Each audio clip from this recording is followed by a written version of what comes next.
Hey there, fella. Looks like you got a bit stuck in the mound again, so hey, you're welcome, you're out of it now. So let's go over what we're gonna do today, because it's a bit of a different kind of day today. As you might know, usually I show you how I make these amulets and I talk about what I'm doing, so on and so forth, but today I want to give you a rundown on a goddess. So as I promised in my previous video, I will be doing 2 deities at a time. One of them today is gonna be a berserker, and I feel like berserkers everyone kind of knows about, right? At least you have some kind of idea who is a berserker and so on. They're very, very famous in popular culture. The other one, on the other hand, is Raun, which is a goddess I don't think that many people know about. It's a god from Finno-Ugric mythology, maybe even Uralic mythology, so that means even further back in time. But I thought what I would do today is that I will show you how I make these amulets, but instead of talking about what I'm doing and how I make these amulets, because I feel like I got enough videos on that, I will talk to you about the goddess Raun, because I have developed some kind of a fixation on it. So finally I can tell you about everything I have learned about it, right? And to me, this goddess kind of pulls together really how different cultures interacted with one another, how they influenced each other, rather than being some kind of a hostile environment all the time. Don't get me wrong, it was very hostile, much more hostile than it is nowadays, right? But also like how traditions were changed and so on. And also the human part of sharing and having a community and trading with others and trying to get along with everyone, right?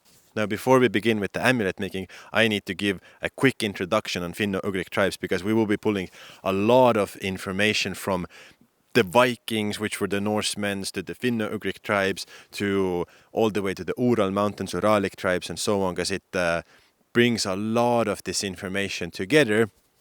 And so here is a picture of Northern Europe, and I'm going to show you roughly where what tribes resided during what is known as the Northern Iron Age or Viking Age. Time period wise, think around the years 100 to 1000. All of these people merged with the previous people residing in these areas, and nowadays descendants of these people live around roughly the same areas. First, so starting from the very north, we have a group of people known as the Samis. They are an Uralic group known for yoik singing, reindeer herding, and have been somewhat nomadic as a people. Second, moving southward, we have the Finns here, the wind sorcerers, as they are called in Norse sagas, and of course the undeniable champions of social distancing. Thirdly, here we have the Karelians, the guardians of Kalevala, meaning the land of Kalev, an ancient ruler of the Finnic people. Kalevala is the national epic for both Finland and Karelia. Fourth, further south, we have the Estonians who reside here and have their own epic known as Kalevipoeg, which means the son of Kalev. Fifth are the Livonians over here, who were a more seaside people with great fishers and a lot of folklore around beaches and the sea. There are many more Finno-Ugric and Uralic people, but that's for another video. But all of these people love the sauna, have a very strong oral folklore, have a high emphasis on sacred groves, known in Estonia for example as hees, and are animistic and shamanistic in nature.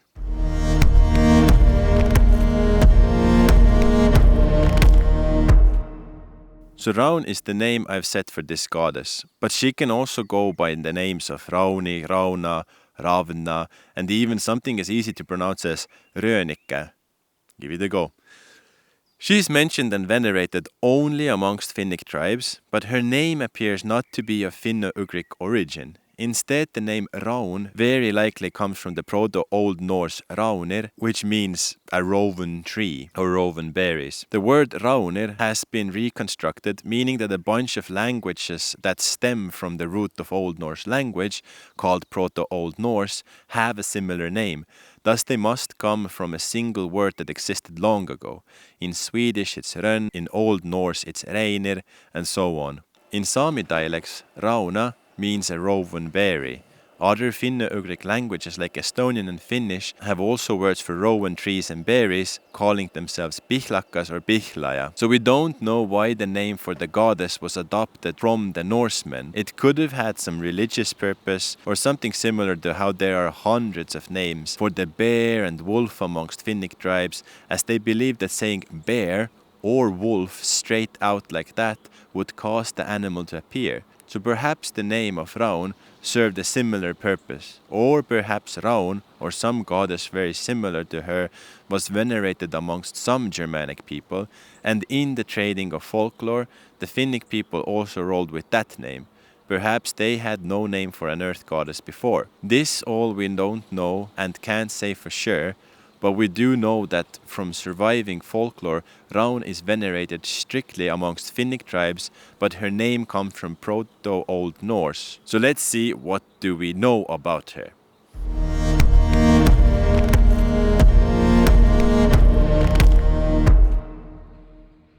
She is attested in several sources, and one of the earliest written sources is Mikael Agricola's list of the gods venerated in Karjala or Karelia, which is very handy that he decided to do that, writing these names down, because that's how we know at least what the names were like in the 1600s. If you're familiar with the written sources for Old Norse mythology, then this is something similar to the Snorri's Prose Edda, where a bishop is writing down false gods, but in doing so he is preserving these gods at the same time actually. So in the list of gods he has this to say. This passage explains that after sowing the seeds in spring, there was a great feast for Ukko, known as Ukkonvakka. Then shameful things were done that could be heard and seen, and when Raun, Ukko's wife, became aroused, Ukko sputtered from below greatly. This is what allowed great weather and new beginnings to come. A bit to unpack here, and several of these words are so archaic that we don't truly know their meaning and effect during that time. For example, saying heck now is rather innocent, but saying heck 100 years ago, 200 years ago might have been very, very rude. The god Ukko, or Ukko, in case you don't know, is the sky father deity for Finnic people and often compared to Thor from Scandinavian religion. The name Ukko could also mean an old man, depending on context. So this passage explains how an offering or ritual was held for him after the seeds have been sowed in spring, after which the people would mate. That's the very, very bad, shameful part for an honest Christian man like Mikael. For normal people, it means that love was made. And then it mentions Ukko's wife, Rauni, and that when Rauni, came or climaxed, that Ukko would also be spraying it like a sprinkler. There is another mention of Ukkonvakka from the 17th century, where people would gather beer around the village, then go into the water up to their waist, sprinkling and throwing water at each other as they said chants to Ukko, so that he would bring great rain to the people. So a lot of squirting going on overall. It might be funny for some of us nowadays, but this is very natural part of life, and for these people back in the day who were very close to nature would rather associate this with fertility, survival, life, and strength to some extent. And similar traditions have been noted in many cultures where fertility rites are believed to induce the land's fruitfulness. So by this we can associate Raun with a fertility cult, and that she has a husband by the name of Ukko, who is also a god. There could also be a concept for a male and female thunder deities here, a divine couple so to say, as the passage could be read something like that: when Rauni booms, then Ukko rumbles, where the actions they do are, bear with me now, onomatopoeia. So a thing that's named after the sound the subject makes. For example, a crow makes the sound crow crow. So it could also be a divine couple that represents thunder, and that when these two meet it will thunder and rain greatly. Something that was important to this agricultural people, and it is often so that you will hear thunder first and then the rain arrives. There is sort of a tribe known as forest Finns, metsäsuomalaiset. They settled in places due to politics and harsh conditions in their original residing place. And one of the places is Värmland, and here is a map of Finno-Ugric tribes again, showing that they would have been roughly around here. We know that these Finns remained pagan for a long time, as there are court documents from the 1600s, 1700s that in these places the Finns are conducting pagan rites, and that they are very focused on alder and rowan trees, keeping rowan twigs at their homes and using them in rituals and remaining completely uninterested in Christian traditions. Which is also funny because Dalarna, the same place that the Metso-Suomalaiset have resided to, there have been complaints about this area before around the year 1000 or so, that they're still too pagan, and now in the 1600s, 1700s, they have the same issue but with the Finns now. There is also a forest Finns runolaul from the 1800s from Värmland in Sweden and goes as such. Sikki Sikki of Finland. Kalti appears with a grim face, with a snout 5 cubits long, and his back like harrowed land. Come, come slay Ukko. Rönika rip apart. Ukko startled and jumped into a spruce tree and the other gods into other trees. This poem is about a great boar that everyone is afraid of, so the people call for Ukko and Rönika, which is likely Raun, to help with this beast. It takes a bit of comic turn though when even these great gods fear this massive beast, which could be later Christian influence to mock these gods, but who knows? Regardless, this tale again mentions together Ukko and Raun. In the book Magic Songs of the West Finns, a figure with the name Rana or Rani is mentioned several times. One time she is invoked to soothe dogs and called the mistress of Pohjala, which is a northernmost land in Finnish mythology, likely the land of Samis. Which brings us to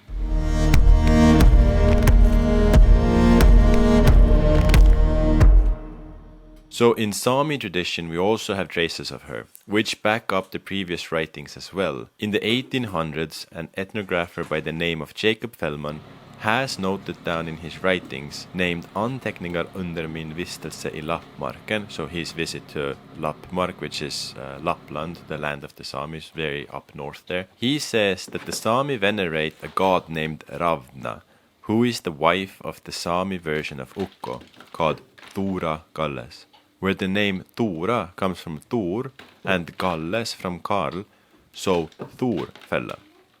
Ravna is said to be the childless one, who never gives birth, and she had rowan berries dedicated to her, which also grew abundantly around her sacred groves. The meaning of the childless one here is unclear, because she is very clearly said to be a fertility goddess for the Samis as well. One can ponder what the esoteric meaning of this is. It is likely that there is some kind of story that has not reached down to us about her that would clarify this. Perhaps she sacrificed having children of her own to bless those offering rituals to her, or perhaps it's some kind of metaphor as she is also a good weather goddess. You can let your imagination run wild what this could mean, that the fertility goddess who is turned to for birth-related things herself has no children. Another mention of Raun comes from Uno Harva's mythology book, where it says that the Sami people would make sacrifices to thunder gods, and it mentions the name Raun again.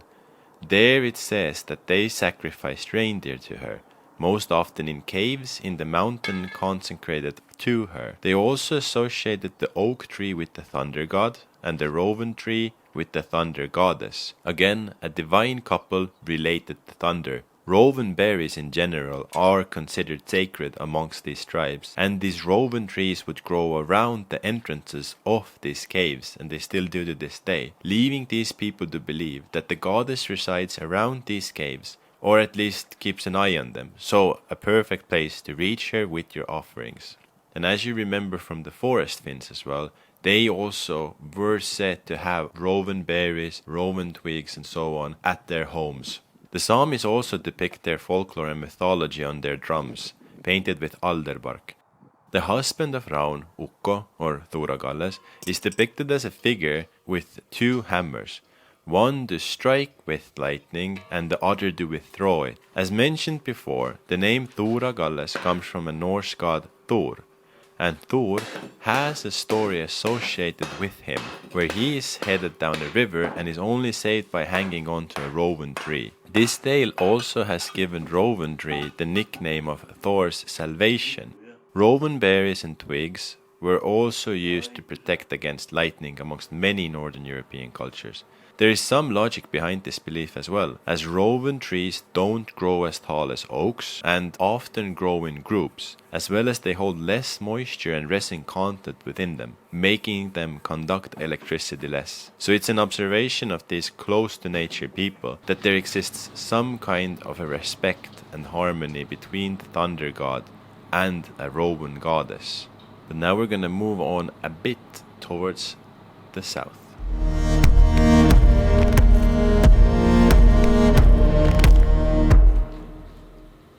In the national epic of Estonia, Kalevipoeg, Raun is mentioned again as the wife of the thunder god, Ukko, and she is mentioned again in the 1600s chronicles about Estonia and Livonia, composed by Toomas Järn. So she was also known around the Estonian and Livonian areas. In Estonia, there are also people known as rannarootslased, meaning the coastal Swedes. This is a culture where Estonian and Swedish traditions have mixed, and where we get cool things like the kratt and even the tagelharpa. But also a saying of Ive värde raunträ, a raun tree or a rowan tree across the world. This was used to describe a rainbow. The same saying exists in Estonian as üle ilma pihelgas and likens raun with the rainbow, which would appear after a thunderstorm or in rain in general when the sun is showing. During the time of the Livonians, they had a fortress city with the name Rauna. It was known as Ronneborg in German and Rönneborg in Swedish.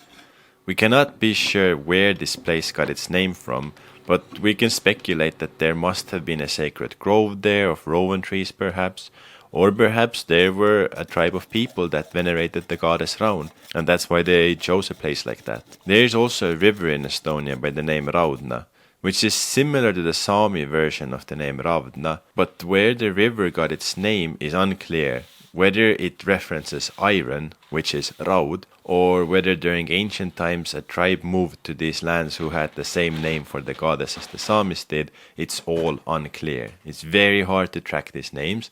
The cool thing with it is that usually place names have lasted for a long time. From somewhere this name has come there, and whether it meant iron, it was for Raun. The same with the fortress. Was it because there was rowan trees there? But then again, rowan trees for Finno-Ugric people is something close to Pihlaja or Pihlakas. So they would have called it something like that if it was the rowan trees. That's why I'm making these connections here, because they are using the name Raun. So the name of Raun can be found in several places. The goddess is very real. It is said to be Ukko's wife and so on, but by the 20th century there is no more mentions of that name. There is no place names, there is basically nothing mentioning her. So it is as if Raun had disappeared from this people's collective memory. So even though the name Raun was not spoken amongst these people anymore as a goddess, it was not forgotten, as it had become a given name to people. So regular people would carry the name of Raun, or Rauna, or other variants of it. Traditions and culture related to Raun, the goddess, were carried on by people. Perhaps it was not that big of a part of everyday life anymore, but the goddess had become known as an earth mother, Maaema, and Ukko's wife had taken on the name Akka. The spirit of Raun still lived on in all of these legends, stories, folklore and rites. This is just the way human history is. Names are just a part of a bigger story. Because Raun is known in all of these cultures, it means that she stems from an earlier source, when all of these people lived in the same place and had not traveled out yet. As the migration of the Uralic peoples began, so did the mythology start moving and evolving. For the Samis, she became Ravdna, for the Finns, Rauni, and for the Estonians, Raun. But she has always existed as an earth mother-like figure, and will continue to exist onwards, as long as we carry her stories with us, through the future of human history, no matter what name we give her. I have chosen the name Raun for her, a personification of the natural ways of life, the rowan berries and the rowan tree, the rainbow, the kind, protective and loving part of nature. So that is all that I've accumulated for the goddess Raun, where the name comes from, how she is venerated in these different Finnic cultures, what stories there is, all of the evidence we have for this goddess. And I think it needs to be broadened by looking into what an earth goddess would have been like in the Finno-Ugric people's mythology, as I believe the name Raun really stood for an earth mother, kind of like in Norse mythology you have Jord. But I hope you enjoyed this little history lesson. I didn't add too much of my own input there. I just wanted to show you all of the evidence I've found for this goddess and that you can kind of make up your own ideas and so on. I've added my opinion into how I've depicted the amulet for this goddess, for example. This is how I see her. The way you see her is for you to decide. And that's the cool part with mythology and folklore in general. All of these mysterious things like she is the childless one, but fertility goddess, you know. You decide how you see it fit and you can have your own artistic envisions of it. But now, as I do with all of these amulets, I have composed a video for Raun and the berserker, because don't forget he was also a part of this story, even though he was kind of in the background. So let's check out this video and then we will wrap this video up.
So that is the video, and I'm not sure if you've seen my last video where I said that I will be making 2 gods every single time, but I also said I'm gonna make all different kinds of pendants, so you saw some of them in the video.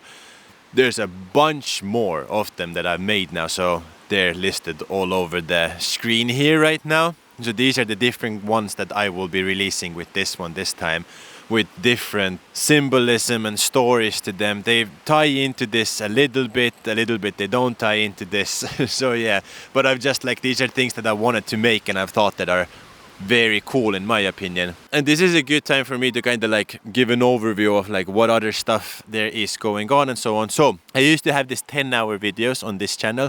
I have now moved all of them onto my music channel because I feel like I want to separate those a little bit. Those ambient videos fit into the music channel a bit better, I feel like. And also I realized I've been doing these teasers for all of these gods, but I have not put them up anywhere. So those are also on my music channel now, so it is somewhere here on the screen if you want to go and check it out. I guess we're getting a visit from Raun over here. But anyway, let me know what you thought of this video. A little bit of a different format that I usually do, giving more of an overview of one of the gods instead of, you know, talking about how I make them and so on. But other than that, thank you for watching and I hope to see you next time. And you have a good day and hopefully you get a lot of rain and very good fertile crops wherever you are as well. See ya!